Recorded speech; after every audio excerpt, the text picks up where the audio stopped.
So the fourth award recipient tonight, very special, Norma Sturgis. Norma is a master rug braider, instructor, and author. She has elevated the art of rug braiding to the highest level.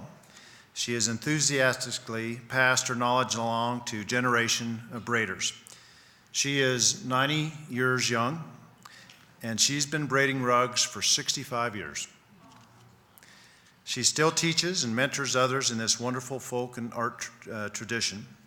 Her book, The Braided Rug Book, Creating Your Own American Folk Art, is in its third edition. This book is considered by many to be the definitive guide to rug braiding. She's come down from Casper to be here. Norma, you are a gifted artist, and we are delighted that you're with us tonight. Please join me in welcoming Norma. The first time I met Norma was in a workshop that I was hosting, and her daughter Dory called me after listening to me on the radio and said, "Hey, my mom lives in town and she's an expert, and she wrote 2 books on the subject. Would you like to come out and meet her?" I said, "Yeah, I would." Part of it was putting it down on paper in a way that people could understand and learn. That was what the book did. Before that time, there were pamphlets and there were teachers, but there really wasn't a really good book that was organized in a way that someone could take the book and learn by themselves if they needed to. And that was some of her techniques. People can look at them and they can't even figure out how she actually does it. These are very beautiful rugs. My husband was in school and I was by myself with the baby, and we had always made whatever we needed, so I decided to make a rug. And then I saw a good one and I knew I should be able to do better. The braided rug is progressing, so now it's taken a long time, but they're now doing different shapes and different styles, and they're really spreading.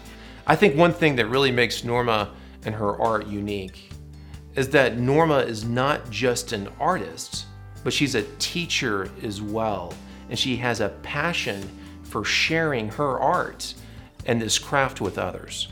When you're working with someone like that, they've got an incredible amount of information. You try to get as much of it as you can and then to apply what she knows. That's really a joy to be able to do that, to work with someone who has that kind of knowledge in her head. Well, that was the purpose of writing the book, was to try to encourage the spread of the braided rug. It hadn't had much recognition. As an example. So I was excited when Norma told me that the Denver Art Museum was looking at taking one of her pieces of work into the Fiber Arts collection. Well, I think I've made a dent in getting the braided rug known, accepted, and out in the public now. And to learn how to actually create rugs with your hands is a way to connect to the past. And that's one thing that makes Norma's art so special.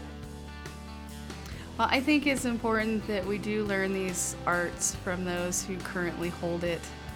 I'd like to just reinforce the fact that it is a wonderful craft and you have very permanent friendships from it, which of course are important for your life. A lot of the qualities that come from being in a group and enjoying it, and it turns out very life, expanding, I guess, would do. Of course, all rugs are one of a kind.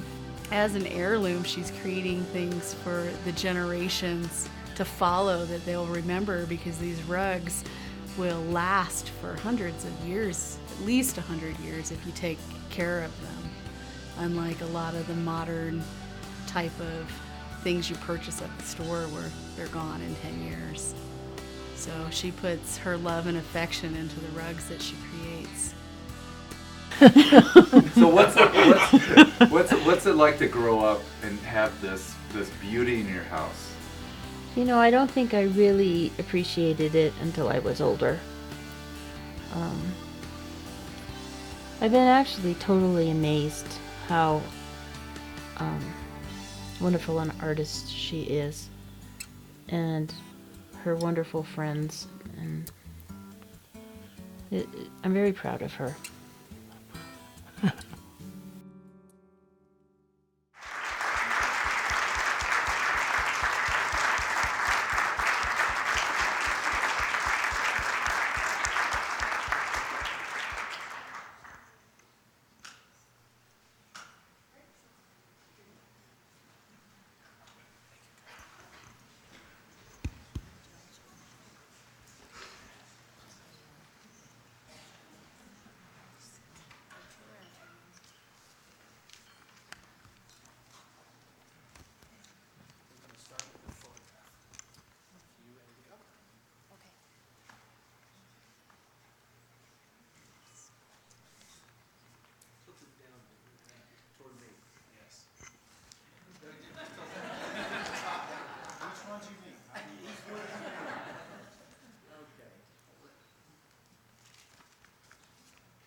Good evening. I'm Betsy Sturgis. I am the youngest daughter of my mother, Norma Sturgis. My mother, Norma, is humbled and honored to receive the Governor's Award. It is a wonderful that Wyoming has recognized the value of those who dedicate their lives to the creation and service of the art. She wants to thank the Governor, the Wyoming Arts Council, and everyone who has supported her. She especially wants to thank her wonderful friends and family. It is an amazing gift to be able to pursue your life's passion. My mother has been braiding rugs for more than 65 years, and she's never stopped being both fascinated and challenged by her art. When she moved to Wyoming, she thought she was leaving behind her beloved fellow braiders and friends, and perhaps her time for art was winding down.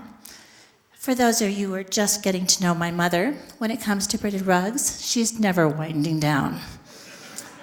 At first, she did not meet new friends who were interested in rug braiding, and then in the wonderful Wyoming classic fashion, she and her art were welcomed. A story in the newspaper, interest from one person and then another. It grew into an exhibit at the National Historic Trails Interpretive Center in Casper, recognition from the Wyoming Arts Council, and the formation of a rug guild in Casper. In Wyoming, she discovered a new and enthusiastic generation eager to learn and preserve the craft. We have many of her former students and friends, members of the Rocky Mountain Braided Rug Guild, to thank for the interesting activity. And they have been making numerous trips from Colorado to Wyoming this past year to give workshops to members of the new Rug Guild in Casper. One of her greatest gifts of her life has been the opportunity to teach and to see so many students blossom. She wrote the books on rug braiding to reach those whom she could not teach personally. By writing her books, she has been able to help others learn, no matter how far away they were. It's great to see the art of rug braiding is no longer a lost art. My mother said when we were writing the book that grandmothers have always handed down their braided rugs, but they did not hand down the knowledge of how to make those braided rugs. And then she said, and I am the grandmother who is going to change all of that. Since she is now in her 90s, she has some advice to all those who work in the arts, no matter what their chosen craft is.